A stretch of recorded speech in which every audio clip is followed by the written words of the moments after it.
We're going to live stream here, Mr. Brown.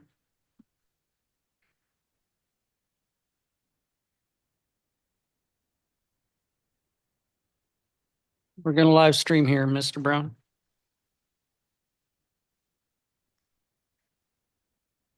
Good evening, ladies and gentlemen. Staff. We're going to live stream here, Mr. Brown.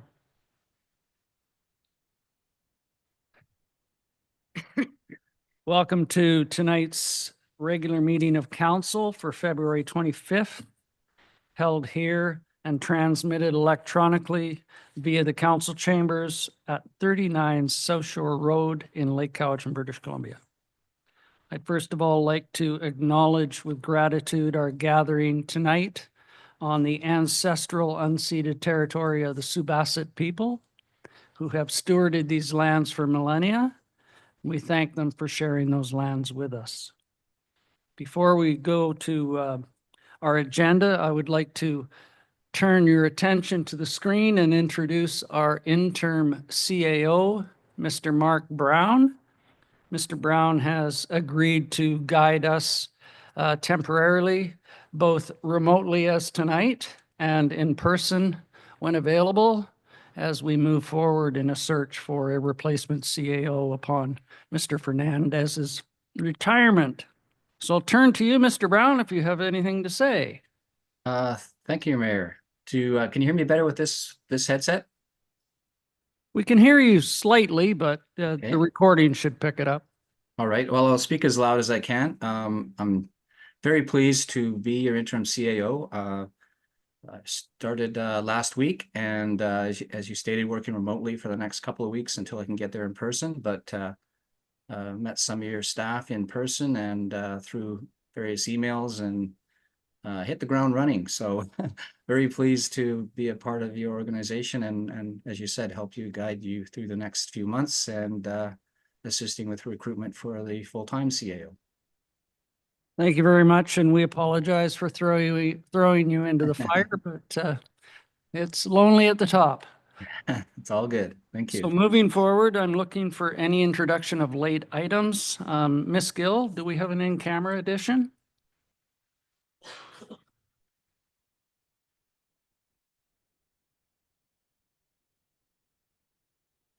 Yeah. It's on there for the police already. It's on there at the back. So there is a deletion on the in-camera. If you can remove law enforcement. Remove it? Yes. Sorry. She will not be attending this evening. She'll be attending in the March meeting for an update. I don't have the in-camera portion on my agenda cover sheet, but we will have one under 91C, labor relations or other employee relations. We'll deal with that when the time comes up. Any further additions, Ms. Gill? Mr. Brown, nothing from you? No, just the one you mentioned in camera, Your Worship. Thank you very much. We'll turn to you when we go to that.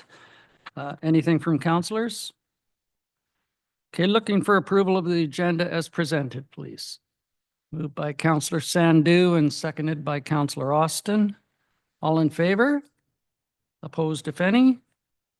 That motion carries. Now we'll turn to public input. This is the opportunity for our one public person to have input on the agenda. If there's any items on the agenda that you wish to speak to tonight, if you could move to the podium. And I will recognize that in the audience is the newly elected chair of our Area Planning Commission, Mr. Garrett. Thank you for joining us tonight. Seeing no public input, we'll move forward. No business arising or unfinished business that I see. We have no delegations or representations. So on correspondence, we have information items on letters. But before that, we'll go to the adoption of the minutes of the previous council meeting held on January 28th, 2025. Perusing those minutes, is there any errors or omissions that anyone has picked up? Looking for a motion, please. Councillor Frisbee moves. Councillor Vomaka seconds. Any discussion on that? Call a question. All in favor? Opposed, if any? That motion carries. Thank you very much. Now moving to correspondence, those are letters that we had asked to be sent to various ministries. Honorable Minister Osborne regarding the loss of our physicians in our community. Also the same Minister Osborne, Minister of Health, on a local resident and the removal of some treatment. Minister of Forests, Ravi Parmar, on the A.B. Greenwell site, along with the Honorable Ravi Kalon, Minister of Housing, on that same property. Any discussion on those? Move forward. We'll move to reports. We have council and committee reports. Committee of the whole, I will turn to Councillor Frisbee. Yeah, I would like to move the committee of the whole minutes for Tuesday, February 11th. We had the Subatsit First Nation representatives on hand to ratify the new protocol agreement with the town of Lake Cowichan. The committee approved the Lake Cowichan Fire Department incident report for January and December. December's amounts were $8,236.58. January's was $6,695.53. Mayor McGonigal requested the budget meetings be arranged to begin discussions on the budget. Councillor Austin requested that a viewing area along Pine and Prospect Avenues be provided for public access to the Cowichan River. Mayor McGonigal requested that further information and updated QEP report be provided on any additional RAR enacted, riparian zone enacted, as well as addressing the issue of parking with the residential area. Staff were also directed to send a letter, which was briefed in the correspondence just before. And lastly, the matter of speed limit reduction on residential streets was discussed. The matter was deferred to a future meeting and staff report was requested on that matter. So you'll move those minutes. Do I have a seconder? Moved and seconded. Any discussion? Call the question. All in favor? Opposed, if any? That motion carries. Moving on to Cowichan Lake Recreation Commission. Anything there, Councillor Sandu? Yes, thank you. I just wanted to give minutes from the January 27th, 2025 meeting. We had an election of the chair and Ian Morrison was re-elected. Election of the vice chair went to Tech Manhas from North Cowichan. There was a recommendation from staff that the Cowichan Lake Community Hall Advisory Committee be dissolved. And it was basically due to attendance, and there was a lot of conflict of interest, sometimes at the table with one or two members of the Hall Advisory. So it became a problem of trying to pass issues and move forward. So staff just felt with the time it takes to put together the agenda and whatnot, that right now they're just going to dissolve the hall and look at it down the road. From the manager, what's her name again? Denise. She said that there's new programs being developed. There's a new brochure out. They're planning for 2025 summer already. Lifeguards postings have gone out. They're going to be expanding summer camps this year for kids. The arena ice programs are going well. The Apollos this year was a good addition to the facility. The food service, very busy. Staffing has been filled. The cladding has been, what's the word when you tendered, and it's been given to a company and they will be starting, I think, in March. And that is everything from the Rec Commission. Any questions on that?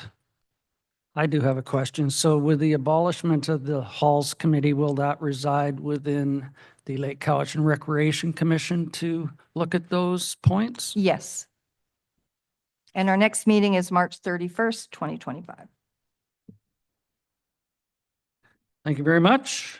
Moving on to the Vancouver Island Regional Library. Councillor Vomaka, anything there?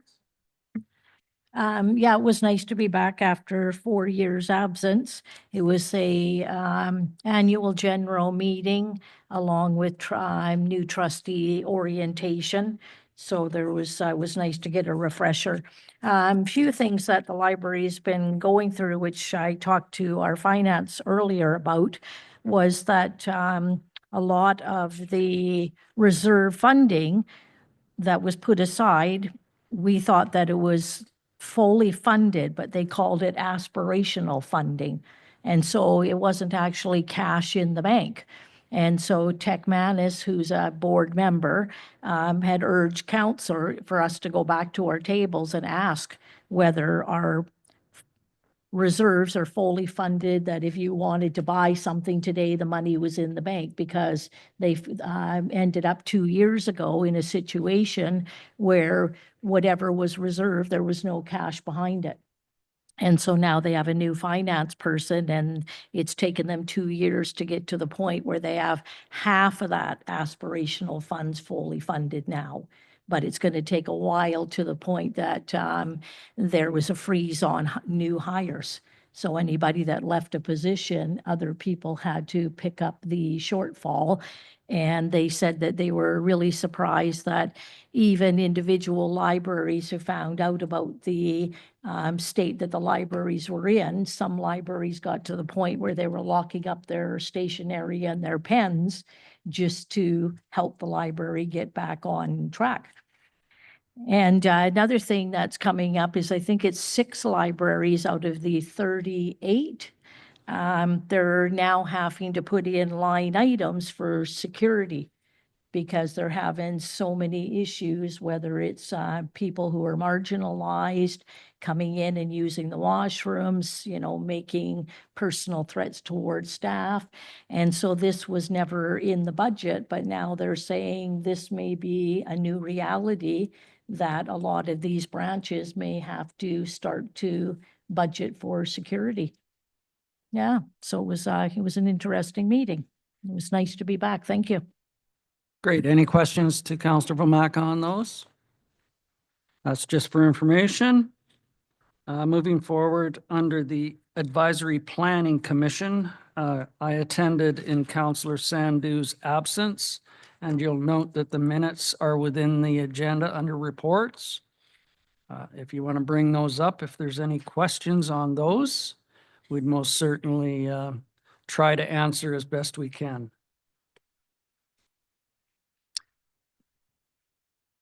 The one topic that was discussed was increased enforcement in illegal short-term rentals that may favor the availability to attainable housing.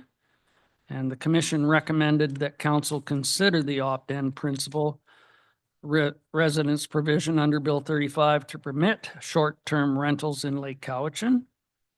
Also, that the commission recommend to council look at the use of temporary use permits to allow homeowners to participate in the short-term rental market. And also, this Thursday is another APC meeting, so hopefully Councillor Sandhu can attend, and she will be there. On the points that were raised on opting in, if I'm not mistaken, and I will turn to Mr. Brown for confirmation, yearly you can opt in by March 31st to the short-term rental inclusion. Is that correct, that you're aware of? As far as I know, yes, but I should comment that I should double check that before I give a definitive answer. But I believe it is an annual in and out. Yeah. Great. And I think prior to us even considering opting in and what avenue we would broach moving forward, whether it be business licenses or temporary use permits, that we have staff give us a report on what the implications would be, what similar communities of our size have implemented, what works and what does not work. We've always discussed that there is a need for accommodation within the West Cowichan area, trying to entice more than day trippers to stay here for a while. There is a lack of accommodation within our communities, and we are increasing with the tourist population yearly. So I would suggest that we look at a staff report or information moving forward at a future meeting to consider the points that were brought forward by the APC and how or if we could implement that in the long term. I think by March 31st deadline that it would be a rush to implement that this year, personally, but I will certainly turn to my colleagues to see if there's any input on that. Councillor Frisbee. Yeah, I understand the thought process by getting those suites on the long-term market.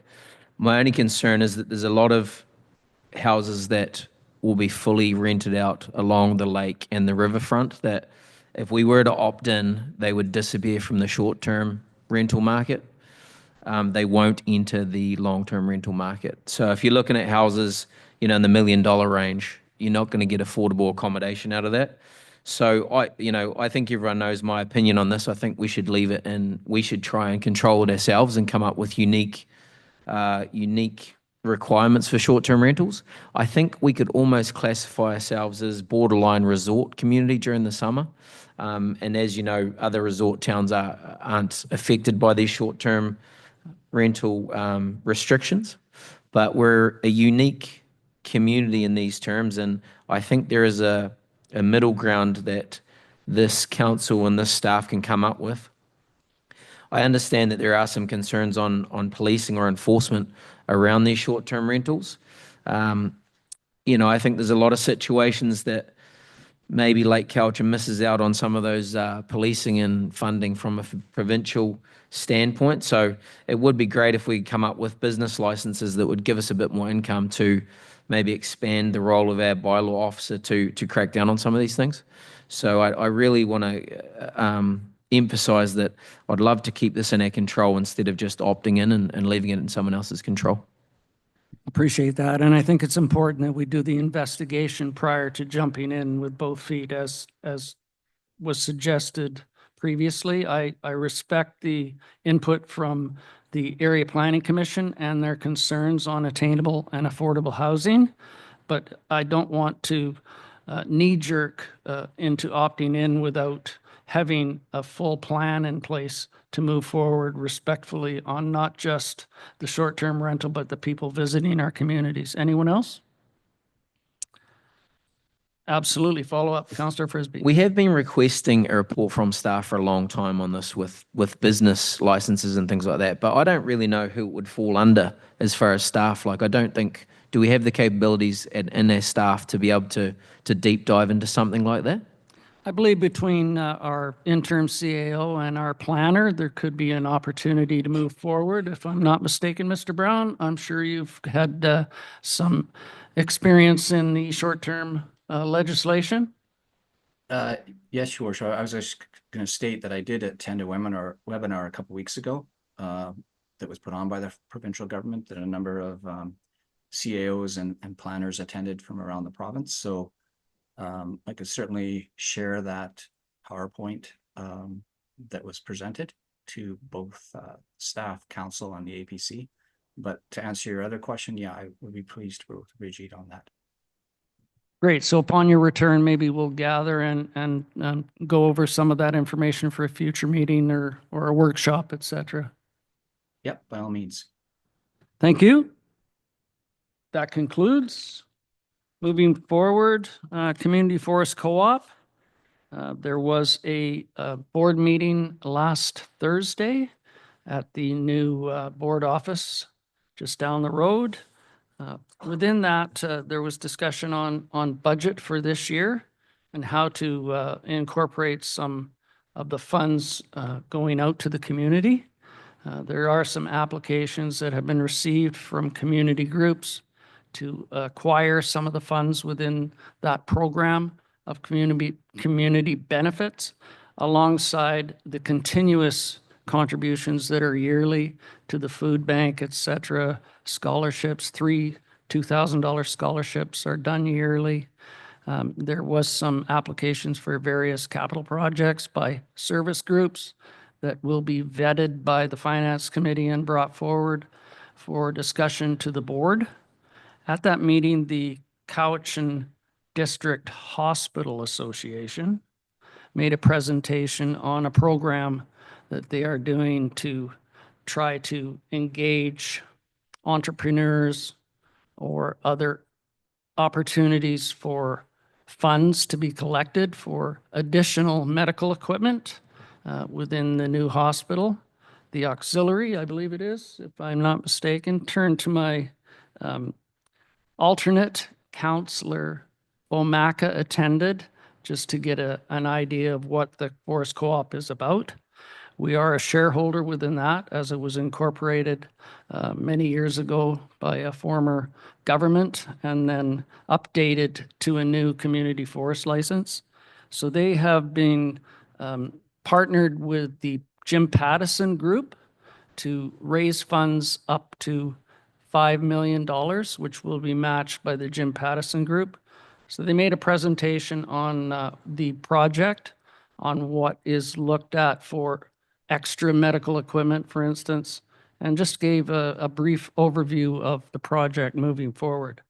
So that was brought forward to the board as consideration of a significant contribution by the Forest Co-op. There has been no set decision as of yet, but there was considerable discussion amongst the directors that that may be an opportunity to have a regional contribution, similar to the contribution to the Cowichan Hospice that was made by the Lake Cowichan Forest Co-op in the amount of $100,000. And within that, there was an opportunity for name placements in recognition of that donation. And similarly, this would be an opportunity as well. So moving forward, I've invited a alternate director to attend to maybe gauge more knowledge into what the Forest Co-op is all about with our partnership with the Apachedat people. And she will be attending just to gauge knowledge in case I am absent or something happens. So with that, is there any questions? Thank you very much. Seeing none, I will move to Cowichan Valley Regional Board meeting. Bear with me.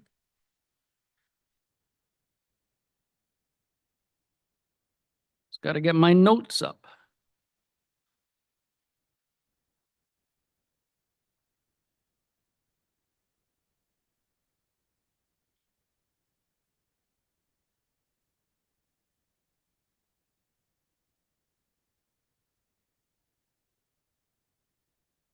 There's been a number of regional district meetings on budget, and tomorrow, Pink Shirt Day.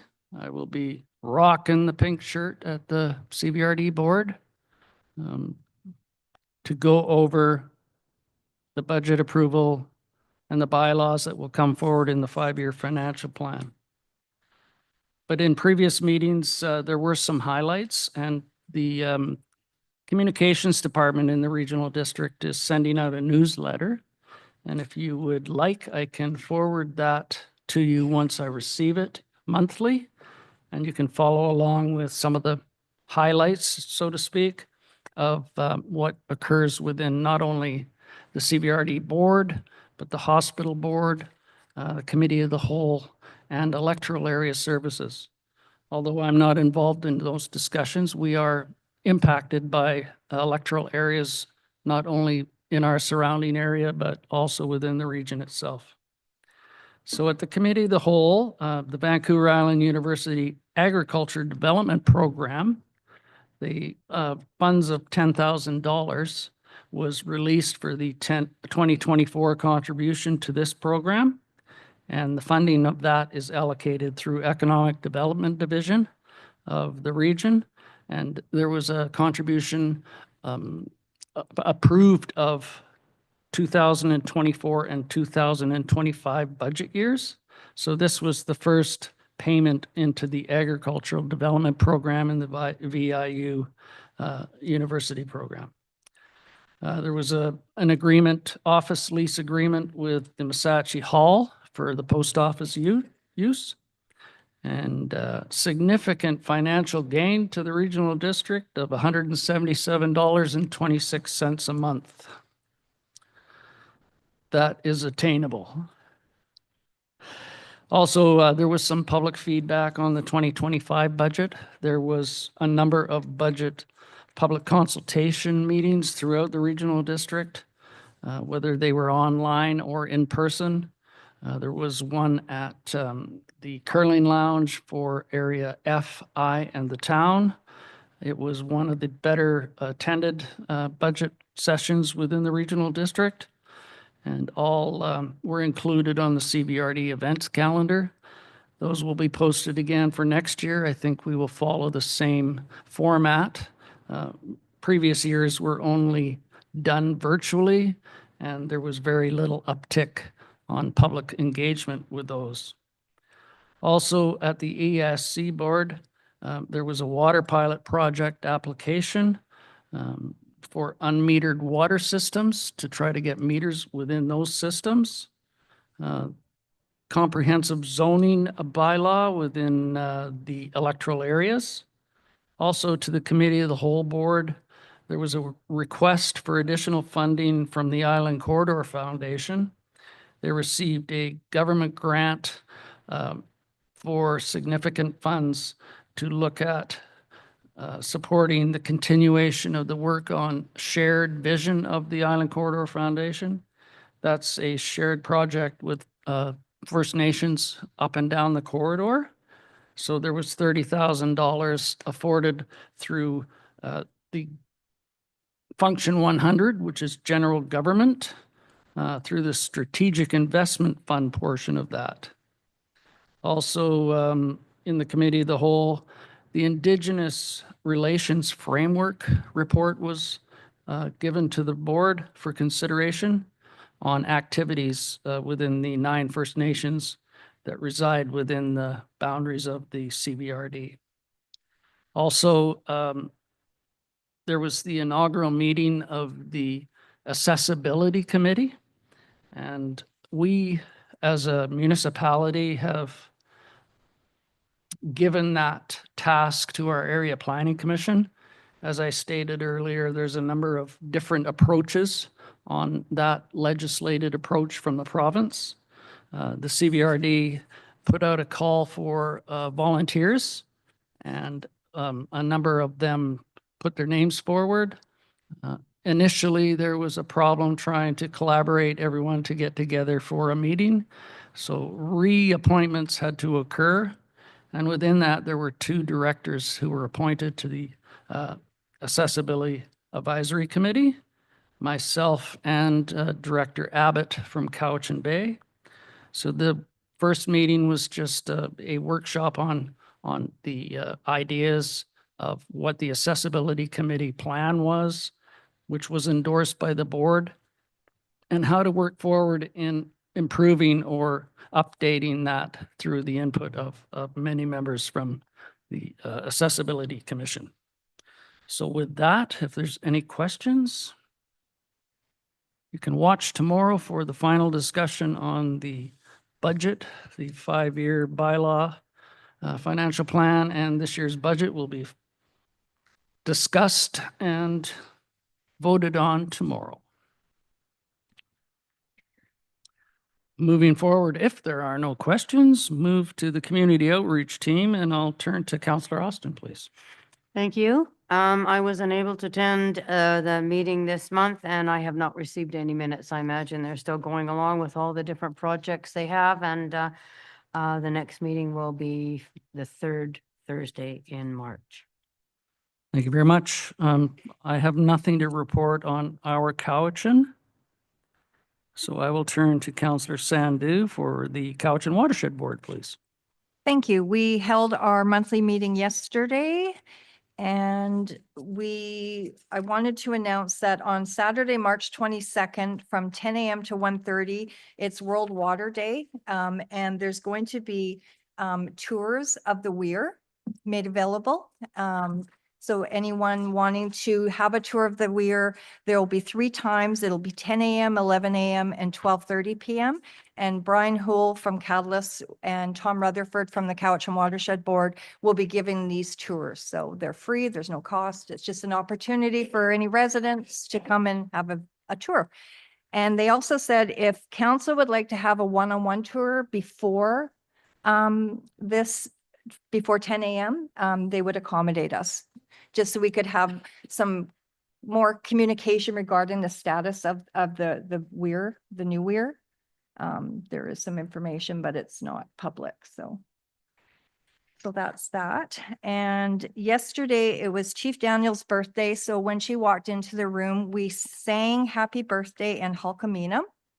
I lip sync, but I got it after a couple tries. It was pretty amazing, and just seeing the smile on her face, we all stood up and it was pretty special. So, and we had our monthly watershed lesson from Counselor Christopher Alphonse, and he worked on the map of the Cowichan watershed.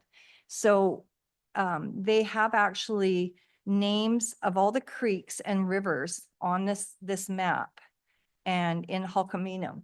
And so something and it's only a little page. So something that the watershed's going to work on is we have, I think it's like a 15 by 15 map.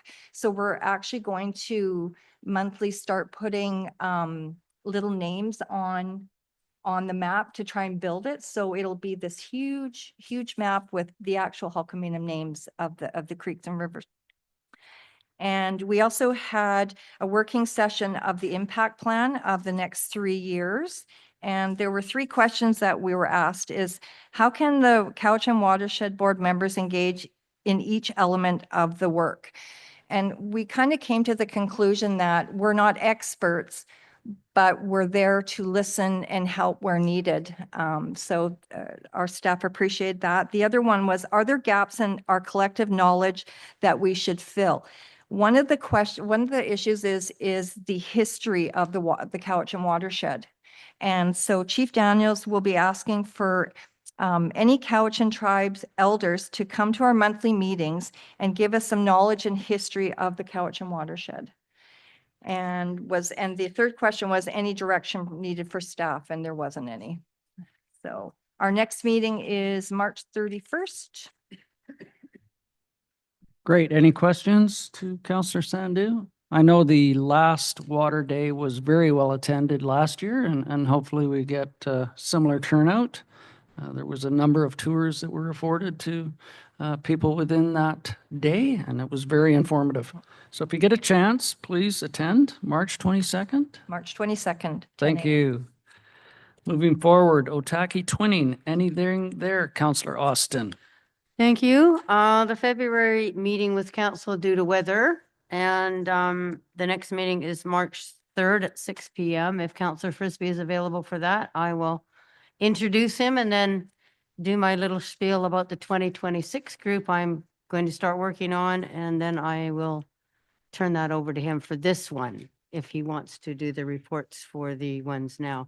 They're doing lots of work. This is a really, really great group. And luckily, there's a couple of people on there that actually have kids or connections to the 2026 group. So it's a lot more expensive these days. They have to raise a lot more money. Great group of people. Doing a good job too. Any questions? Perfect. Moving forward, we have bylaws. We I'll- have a staff report that was added on the agenda. C. Okay, let me get back to that.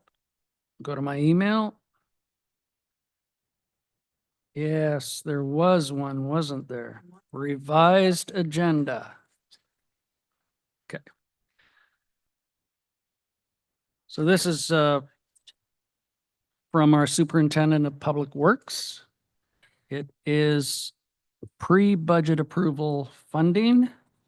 Can I turn to you for the introduction of this, Mr. Sandu? Yeah, so some of these projects we started last year. And we've got them to a point where we got to get constructing or purchasing materials, etc. So I've got them listed here. The first one is McDonald Road. It's been all designed and it's ready to go. We've actually tendered it. and now we just have to award it. And we're ready to go on that.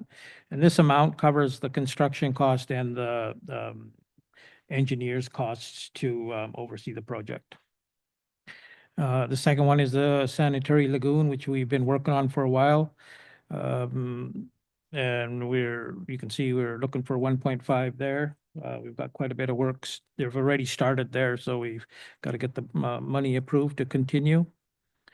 Then garbage cans, it's been discussed many times. We need garbage cans around town. So I'm just requesting some money if you guys feel we should move forward with that. So, because it takes a little bit of time to figure out what we want and delivery time.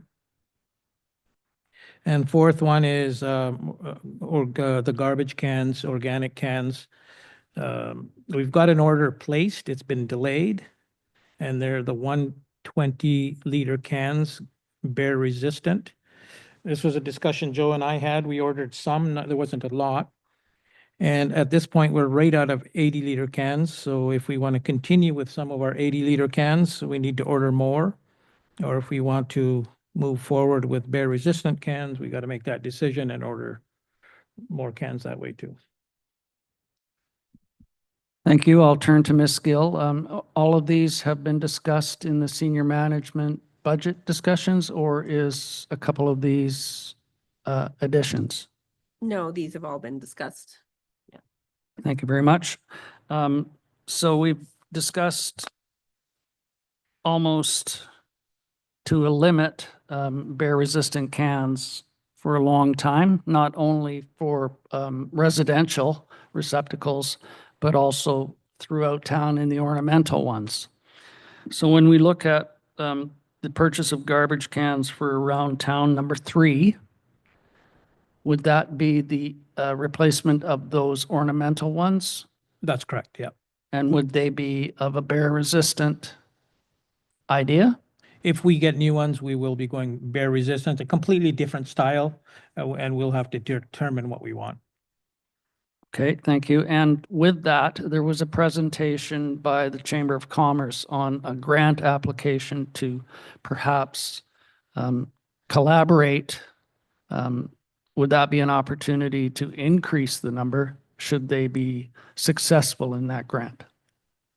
That's correct. So that's why I felt we should put some money in here, because if they don't get the grant, we're going to be still needing cans. So at least we have some money approved. If the money's approved, I can start researching too. I don't want to spend a lot of time if we're not going to do it. Oh, perfect. Anyone else have questions on these budget requests? So I will turn to Councillor Vomaka. It was just a question as the McDonald Road water main upgrade. And was there a time that maybe it was going to be paved in the future? So the water main that's being replaced, it's just a small section from Oak Lane up to where that last new subdivision was done, going north. So and it's an old 2-inch line there we're having a lot of problems with. So that's the section we're going to do right now. And then we'll have a look at it. Either we'll patch pave it or we'll repave that whole section, and then it'll be new asphalt all the way to Oak Lane. If I may, and just to follow up, so from Oak Lane down to where I think the gas station is, has that ever been replaced? No, No, okay. no. Anything else? Councillor Frisbee. Yeah, just looking through the draft budget, I thought we only had 5,000 in it for those those trash cans. So has it always been 15 grand, or is that a new thing that's been added? I guess my follow-up question is, when are we going to have a chance to talk to people about this budget? Is there any date set? I don't think we've finalized a budget date yet, but I'll let staff answer your first question. I'll just answer. So yeah, we had 5,000 in there originally because there was that group that is putting a grant application in, hoping to get some. But I want to keep this here just in case they don't get any, because 5 grand's not going to get us a lot of cans. Anything further? So we need a resolution to approve these pre-budget. If anyone is willing to move one at a time or all as presented, it is your choice. Councillor Austin. Councillor Austin moves all items 1 through 4, seconded by Councillor Bomaka. Any further discussion on this? Councillor Frisbee. I'm just finding it hard to do this pre-approval when we haven't even approved the draft or spoke with the heads of the department. I feel like every meeting we're begging to allow us to input to the budget, and now we're being asked to approve things when we haven't even seen it. So I'm sick of begging for input on the budget. It's getting to a point where it's ridiculous. Appreciate that. Thank you. And we will expedite some budget meetings as soon as we have capacity to do so. Unfortunately, in the situation we're in with audit and other entities, we're finding ourselves quite understaffed and overworked. So I appreciate your input, and we will implement that as soon as possible. My comment to the approval, should it go through, is especially on the purchase of garbage cans, whether we could reach out to that entity that was going to collaborate and just inform them of the approval should it go forward, and whether they have been successful in the application or have done the application. That way we could implement further cans within that purchase. So I will call the question if there's no further. Okay, Councillor Sandu. Regarding the sewer lagoon, is that part of the grant that was given, that 1.5 million? That's correct. So just to clarify a few things, item 1, 2, and 4, well, especially 1 and 2, this money was approved last year in 2024. We're just moving it forward because we were not able to complete these items. So that money was approved by council last year. And some of the garbage can, number 4 was approved last year. We just haven't received those cans. So we've moved that forward and added more money because we need more cans. So the only real new one is number 3, the cans around town. And we've talked about that for years. So it's your guys' choice if you want to do it. If not, we'll leave the old ones there. Follow up, are you done?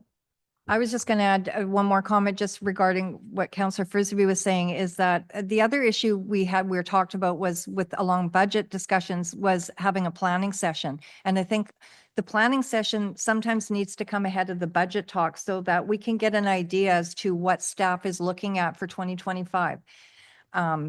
Like it basically looks like the budget is already set. And just by looking at the financials at our meeting earlier this month. So I just want on record that I'm frustrated also, and I know that there's a lot going on, but we've got to keep moving forward, foot on the pedal, because the minute we pause, we're just going to go backwards. Thank you for that. And we will do a strategic plan update in an open session immediately following the budget process, which I hope we can initiate sooner than later. And moving forward, we have until the end of May to approve the budget. So we have considerable time for council input on the budget, should there be any additions that we wish to do or any deletions. Once we see the impact of what those capital projects are, then that would be our time to have input in that. So just trying to accommodate everyone within the realm of what we're capable of doing currently is a little bit problematic. And I appreciate everything that staff is trying to do to move us forward. But I want to ensure that we do have that opportunity for our input. And that will come sooner than later. So with that, I'm going to call the question on these pre-approvals. All in favor? Opposed, if any? That motion carries unanimously. Thank you. Could I ask one more question on the garbage cans? Certainly. Approval, is that on the garbage and organic cans? Are we moving forward with bear resistant cans then? And As per your discussion prior to the implementation of this approval, yes.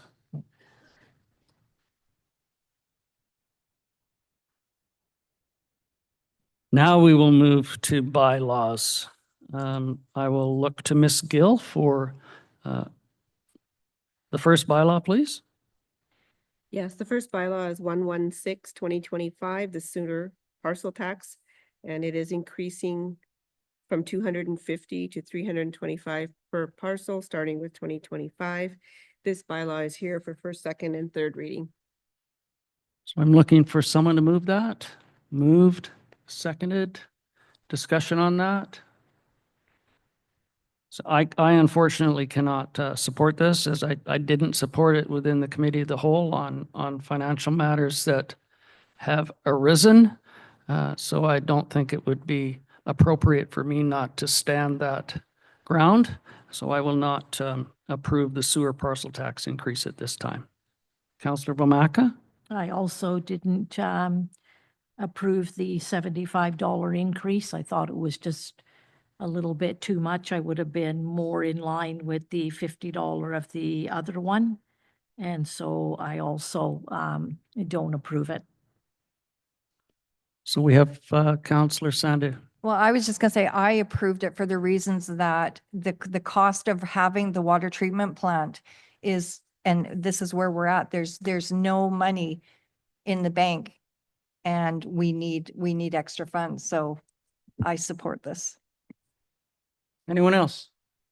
I appreciate everyone's point of view. We're being very respectful, and even when we disagree, and we'll probably remain respectful throughout, I hope.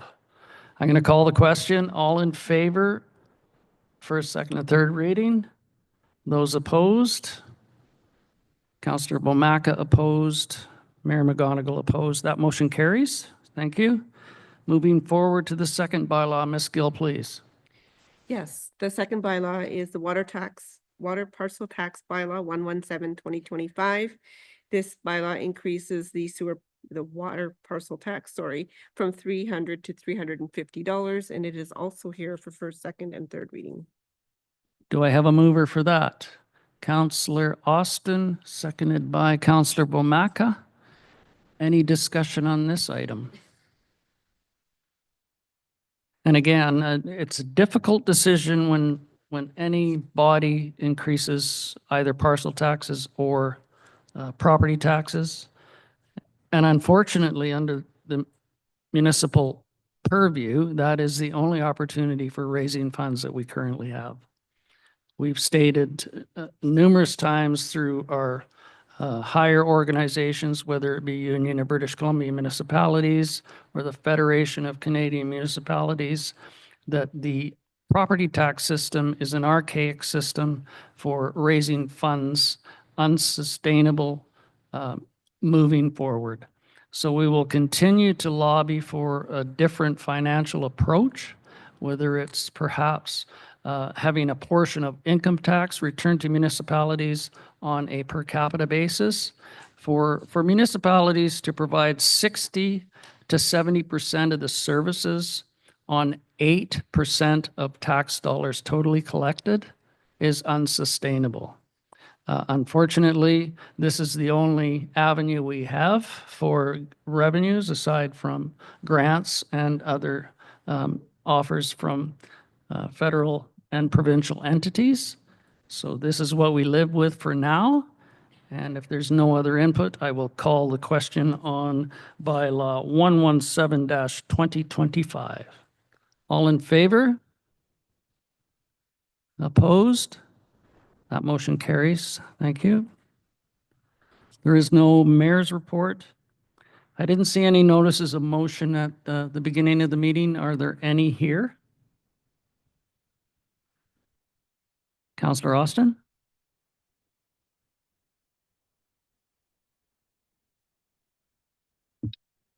Maybe we could pick some dates for, to do the budget and the planning, in March at least. I mean, March is next week.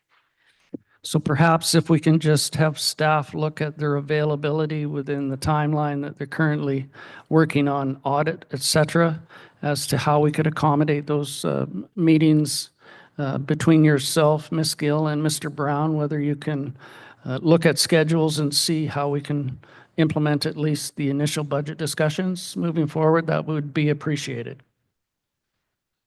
So we're getting nods virtually and in person. I'll take that as direction to staff. No other notices of motion? With that, question period. And again, to our single audience member, thank you for attending. Do you have any questions tonight? I see no questions. But again, thank you for attending. Your presence is most welcome. Keep us in line, right? For anyone looking at home, watching on YouTube or virtually streaming, there is a phone number for off-site questions. They will be limited to items that were on the agenda this evening. The phone number is 250-749-3239. Again, that's 250-749-3239. I will wait to see if the phone rings by anyone else than someone in this room, which we have had in the past.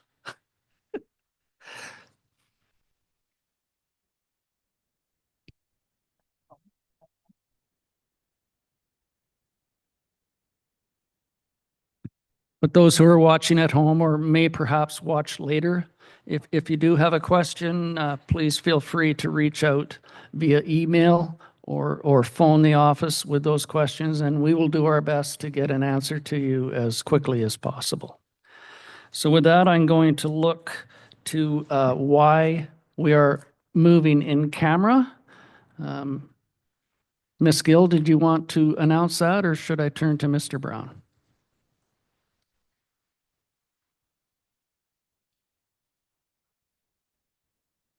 Just a little better volume within the room here, Mr. Brown. So for recording purposes, I'm going to turn the CFO if you don't mind. Okay, by all means. Thank you. Just on the reason for going in camera.